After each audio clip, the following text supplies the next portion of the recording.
Hello and welcome to class. I'm Dr. Molly Bolton, but I just go by Molly, and I will be your professor for EDU 652, Literacy Assessment and Intervention. If you are hearing this recording, we were unable to get Skype to work, or there was a conflict and I was not able to get to Skype in with you guys for class. So I apologize for that, but look forward to meeting with you next week. Dr. Glazer is here, and he will be running the recordings for us today and facilitating the class. So with that, let's get started. I am going to hide myself here and kind of walk you through some important things for the class. So first of all, I would like to do introductions, and I know we'll probably repeat this next time when I'm in class with you, but I would like to build some community within the class, especially for folks who might not know each other. So in just a few moments, Dr. Glazer will pause the video, and what I would like for you to do is go ahead and state your name, your current position, and then your ideal position, what your goal is, say, in the next 5 to 10 years. And then your goal for this class, what you see yourself learning from this class. So we'll go ahead and pause the video and do those introductions.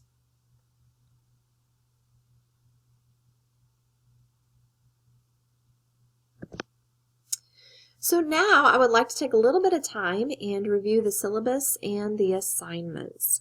So I'm going to click out of the PowerPoint here and pull up the syllabi. And what you'll see at the beginning is just the information for the class. You will see my email here. I do use my Maryville email. That is a great place if you need to contact me. If you need a quicker response, text or phone call works really well. This is my cell phone number, and you can call it at any time and leave me a message if I don't answer, or you can text me. Just when you text me, please be sure and tell me your name and which course you're in. I'm teaching several courses this semester, so I just want to connect you with the right course. The next piece is our text, and we'll actually be talking a little bit more about those in a few minutes. The course description and the course objectives and learner outcomes, you can peruse those on your own, as well as the hours of instruction for the course. So this course has a total of 137 hours, clock hours in class as well as outside of class. After that, we go into the course requirements and assignment calendar. And I'm just going to briefly go through these assignments, and then when we go to Canvas, we'll actually go in and look at the rubrics for these. So you will have weekly professional readings in which you will sign up to present the weekly reading for that class period. Then the culminating project really is a case study where you will choose one focus student to complete a complete case study, including assessment and lesson plans for. And then the assessment toolkit is also a big project for the class. And again, we'll go through each of these assignments a little more in depth in a few minutes. The next part of the syllabi talks about our tentative schedule for our class.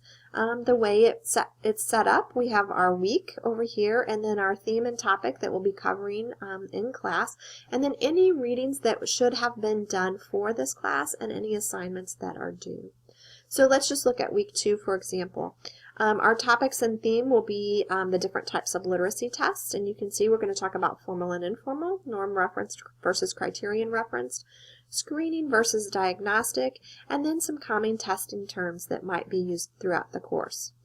The readings that you will be required to have completed before class include chapters 1 and 2, and then there are a few web links here, some different articles, short articles and things for you to review that we will be talking about in class.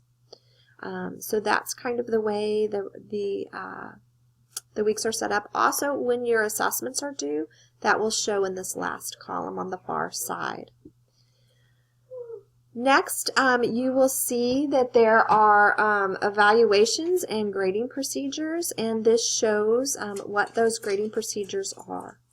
Late work policies, if you turn in work late, without prior permission, you will have a deduction of 5% per day for the assignment.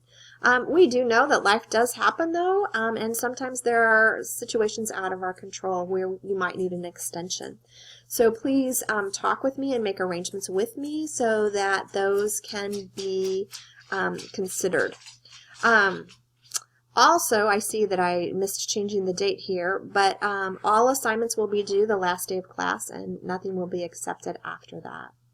Attendance policy, this is the policy of the university. You must attend 13 out of the 14 classes in order to get credit for those courses. Also, if you have 3 tardies to class, it will affect your grade at least a half a letter grade. So those are all university policies. If you are a student who needs accommodations for class, please talk with me, and if you choose to access your accommodations for this class, so we can work through what that will look like.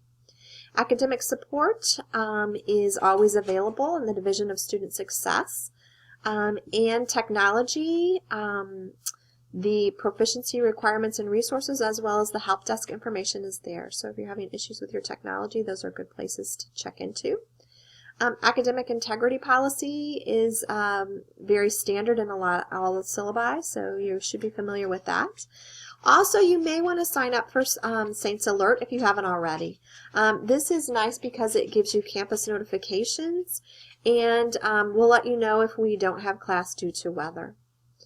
The next piece on the syllabus is the course and instructor evaluations. Those are done at the end of the course, and I do encourage you to fill those out. With us being a smaller course, they may or may not have those available.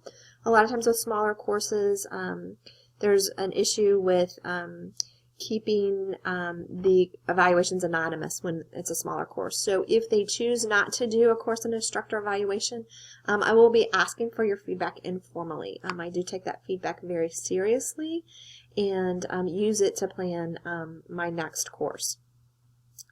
Also, very important is the subject to change clause. Oftentimes we will have snow days, or we may have opportunities arise, or we may see that we need to spend a little more time on a piece of instruction. And so that's what this clause is all about, is that the subject may change, and it's your responsibility to keep up with those changes. So for example, if you've missed a class and we've made a change, it would be your responsibility to contact myself or someone in your class to stay on top of those changes. So that is our syllabus. What I'd like for you to do now is, I've done a lot of talking, so we're going to turn and talk to the person next to you and talk about maybe any anxieties you have or any questions that you might have about the syllabus. And Dr. Glazer can record those if need be and get those to me so I can get those answered for you. So I'm going to end this recording here, and we'll come back for the next one in just a few minutes.